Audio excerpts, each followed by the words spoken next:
Alors salut à tous et bienvenue sur cette nouvelle vidéo. Ici c'est Ludovic Doré et l'idée de cette chaîne c'est d'aider les hommes à s'améliorer physiquement, spirituellement et à comprendre la nature féminine. Les avantages et les inconvénients de la drague de rue. Alors peut-être que tu regardes cette vidéo et que tu as eu l'idée de te lancer dans la drague de rue. Peut-être que tu t'es dit que c'est le seul outil que tu as à ta disposition en ce moment pour rencontrer des femmes, ou alors peut-être que tu fais déjà de la drague de rue et que tu te rends compte du calvaire que c'est, de la difficulté que c'est, et tu te demandes si le jeu en vaut la chandelle. Donc moi je vais te parler de mon expérience. Par rapport à mon expérience, donc comme tu le sais, j'ai fait de la drague de rue pendant 5 ans. Donc je vais t'apporter mon retour d'expérience de terrain. Et j'ai fait un petit listing des avantages et des inconvénients de la drague de rue. Alors on commence par quoi? Les avantages ou les inconvénients? Bon allez, on va commencer par les inconvénients, comme ça on garde le meilleur pour la fin. Alors, les inconvénients de la drague de rue, contrairement à tout ce que les coachs te vendent sur YouTube, comme quoi tu vas prendre des numéros, c'est le feu. Mais déjà, il faut que tu saches une chose, c'est que prendre des numéros, quand tu vois des coachs prendre des numéros, ou des élèves de coachs prendre des numéros sur YouTube, ou peu importe, quand tu te lances dans le game, tu te rends compte que prendre un numéro, c'est rien en fait, ça ne veut rien dire. Mais bon, après, ça, pour le savoir, il faut s'être lancé dedans. Donc, on va en parler. Alors, premier inconvénient, le rejet. Tu vas te faire beaucoup rejeter. Le rejet fait mal. Que tu sois beau gosse, musclé, ce que tu veux, si tu penses que tu es le plus beau de la Terre, tu vas vite redescendre sur Terre quand tu vas aller dans la rue parce que tu vas te faire beaucoup rejeter. Après, le rejet, c'est pas forcément à cause de toi, hein. Tu peux te faire rejeter parce que bon, t'es pas le style de la nana. La nana, elle est pas dans ses bons jours. Alors, elle est pas dans ses beaux jours. Elle est de mauvaise humeur, mal lunée. Elle a passé une sale journée. Peu importe. Bref, on s'en fout de la raison, mais tu vas te faire beaucoup rejeter. Surtout au début, parce qu'au début, pour que tu te formes, il va falloir que tu fasses beaucoup d'approches. Quitte même à faire des approches sur des femmes qui te plaisent pas tant que ça. Mais pour te former, pour que tu te fasses la main, tu vas devoir faire beaucoup d'approches. Et qui dit faire beaucoup d'approches, dit beaucoup de rejets.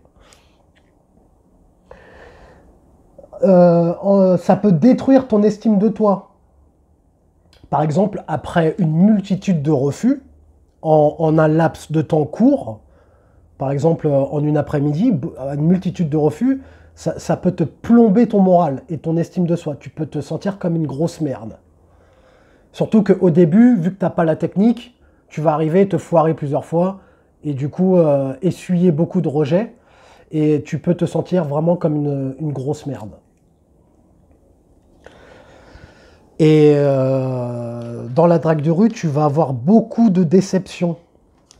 Beaucoup de déceptions. Par exemple, tu abordes une nana qui te plaît. Sur le moment, ça se passe très bien. Tu parles avec elle pendant 10 minutes, 5 minutes, ou même, allez, on va aller jusqu'à... Tu fais ce qu'on appelle un rendez-vous instantané. Ça veut dire que tu abordes une femme, elle est réceptive, ça se passe bien, toi, tu as le temps, elle a le temps, et du coup, vous enchaînez sur un verre, par exemple, ou sur une promenade. Donc ça te fait admettons, tu l'abordes dans la rue, tu passes 45 minutes, 1 heure avec elle. Et tu vas avoir beaucoup de déceptions parce que, pour revenir à ce que je disais, tu peux faire une approche, ça se passe bien, la femme elle te plaît, dans ta tête tu te dis « Ah putain, elle est trop fraîche, oh je vais la revoir, je vais lui mettre une cartouche, elle s'en rappellera. » Sauf que le lendemain, tu peux envoyer un message, pas de réponse. Tu sais pas pourquoi. Ça, c'est des choses qui peuvent t'arriver et qui vont t'arriver souvent. Et moi, ça m'est arrivé souvent, figure-toi. Et le truc, c'est que tu sais pas pourquoi. Et c'est ce qui m'amène à ce que je dis souvent dans mes vidéos, les femmes sont émotionnelles.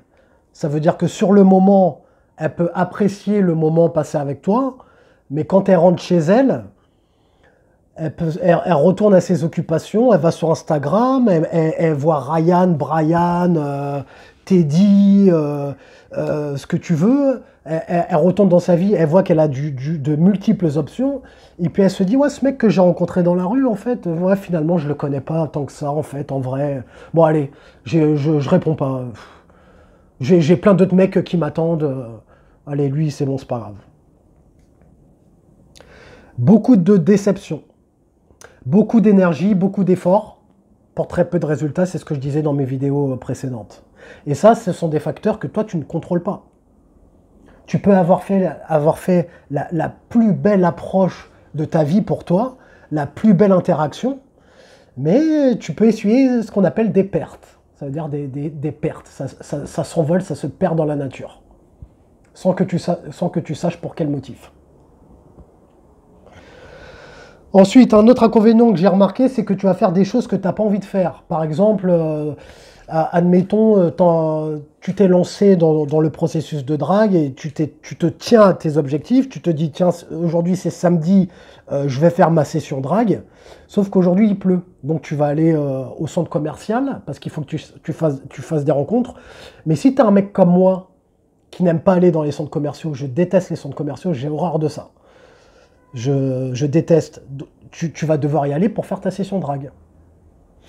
Tu vas devoir aller dans les centres commerciaux, tu vas devoir aller à la gare, enfin tu vas devoir trouver des spots où il y a des femmes pour que tu puisses les approcher.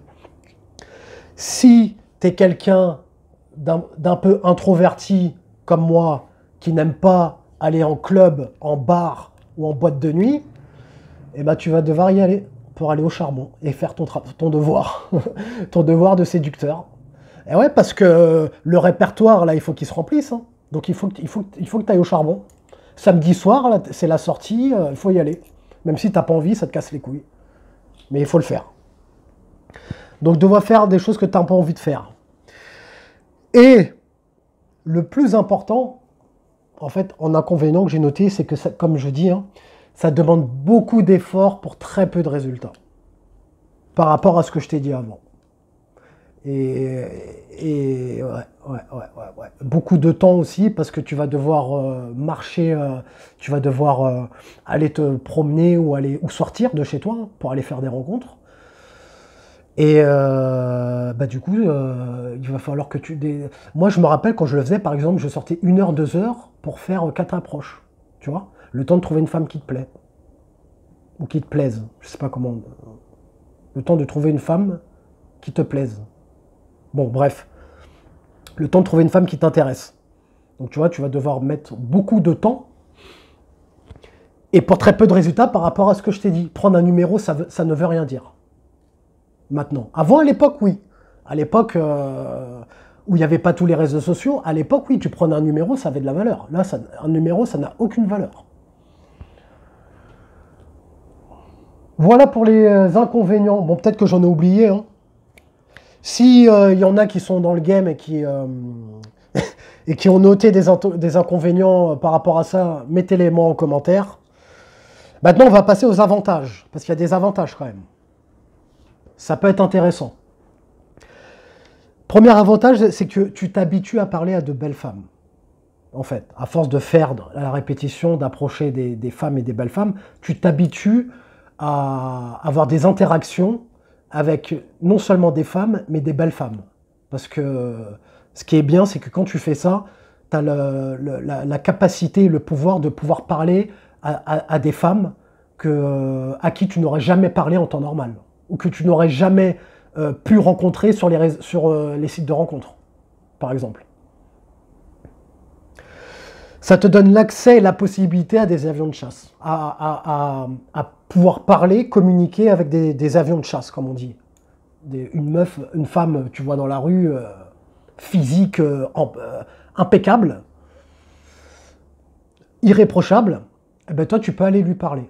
Mais après, entre aller lui parler et prendre son numéro et la revoir et la ramener chez toi ou chez elle et conclure, là il y a de multiples étapes on va pas évoquer le sujet, mais le gap, il y a un écart en fait entre le moment où tu t'approches la femme, tu lui fais une approche dans la rue, Et le moment où elle va finir dans ton lit, il y a beaucoup d'épreuves à surmonter. Et un autre avantage, bah oui, c'est que tu améliores ton game et tes compétences sociales, notamment en ce qui concerne les relations hommes-femmes. Tu améliores ton game. Et sur cette chaîne, je prône l'idée de s'améliorer sur soi, de comprendre la nature féminine, d'avoir ses finances en place et sa situation en place. Et l'avantage avec la drague de rue, c'est que par rapport aux femmes, en fait, tu t'habitues à interagir avec elles. Alors que après, tu n'as pas forcément besoin de faire de la drague de rue pour avoir un minimum de, de niveau, on va dire, avec les femmes. Tu peux être par exemple doué, il y a des gens qui sont doués naturellement en fait avec les femmes, ce qu'on appelle les natural. Mais si vraiment tu pars de zéro, en fait la drague de rue c'est bien pour les gens qui partent de zéro quoi. Les gens extra timides, qui n'ont jamais eu de relation avec des femmes, qui n'ont jamais chopé de nana, c'est bien pour ces mecs-là. Parce que ça les met dans le bain. Et ça leur permet de multiplier des interactions avec des femmes et de devenir plus à l'aise. Mais pour un mec normal, parce que moi, quand je me suis lancé là-dedans, j'étais normal hein, avec les femmes. Hein. J'étais pas introverti. Enfin, je suis introverti. Alors, introverti, ça veut dire en fait c'est quelqu'un qui ne montre, qui n'est pas dans l'exagération en fait, qui ne montre pas. Quelqu'un d'introverti, c'est quelqu'un qui plutôt discret, mais ça ne veut pas dire timide. Donc, pour revenir, moi j'étais introverti, mais j'étais pas super timide avec des femmes. J'avais déjà eu des expériences avec des femmes. Donc, ça m'a apporté un petit peu, mais pas plus que ça. Après, c'est bien pour quelqu'un vraiment qui part de vraiment tout en bas, quoi. Si t'es quelqu'un de normal, améliore ta situation. Écoute ce que je prends sur cette chaîne. Si t'es quelqu'un de normal, te casse pas les couilles à aller faire de la drague de rue. Et dernier avantage plutôt intéressant qui peut te rapporter, qui peut t'aider, en fait, c'est que tu prends l'habitude de dealer avec la nature féminine et de comprendre la psychologie de la femme. Par exemple, en fait, quand je te dis, c'est ça qui m'a permis quand je te dis dans mes vidéos que les femmes sont émotionnelles, qu'elles sont hypergames, c'est par rapport à la drague de rue que je le sais. Enfin, hypergame, non, pas forcément, parce que je me suis intéressé, mais du fait qu'elle soit émotionnelle et que du jour au lendemain, elle peut ne plus te calculer alors que tout se passait très bien, ben ça, c'est grâce à la drague de rue. À force de multiplier à force de faire face à de multiples bullshit de femmes, en fait, ça m'a permis de savoir ça. Après, il y a plein d'autres choses que tu peux savoir, comme par exemple comment gérer un rendez-vous, un date, comme disent les Américains. Comment gérer un date, comment l'amener chez toi le premier soir. Ça peut t'aider par rapport à ça. Et un truc qui est intéressant aussi, c'est que ça... Parce que moi, avant de me lancer là-dedans, je pensais qu'une femme qui couchait le premier soir, je pensais que c'était négatif. Et le fait de m'être lancé dans ce processus, je me suis rendu compte qu'en fait, une femme qui couche le premier soir, en fait, il n'y a pas de... Si tu lui plais, en fait, il n'y a pas de problème. Tant qu'elle ne le fait pas avec... Parce que sur mes chaînes, j'insiste sur le fait qu'on veut que les femmes soient pures et qu'elles n'aient pas couché avec Ryan, Mohamed, tu vois, avec une longue liste, tu vois, qui a un minimum. Mais je me suis rendu compte que s'il y a de l'attirance, en fait, il n'y a aucun problème. Alors qu'avant, j'avais la croyance limitante qu'il ne fallait pas que je couche le premier soir, sinon c'était pas bon. Donc ça m'a permis de savoir ça. Donc une femme qui couche le premier soir, les gars, c'est pas un souci. C'est normal. Ça veut dire que tu as bien mené ta barque, si je puis dire, voilà, ça veut dire que tu lui as plu, donc que tu lui plais, donc il n'y a pas de... C'est pas une salope, quoi. Mets-moi un j'aime si tu as aimé le sujet de cette vidéo, abonne-toi si tu aimes l'idée de cette chaîne. Et comme disait Denzel Washington dans Training Day, est-ce que tu préfères être un loup ou une brebis? Prends une décision.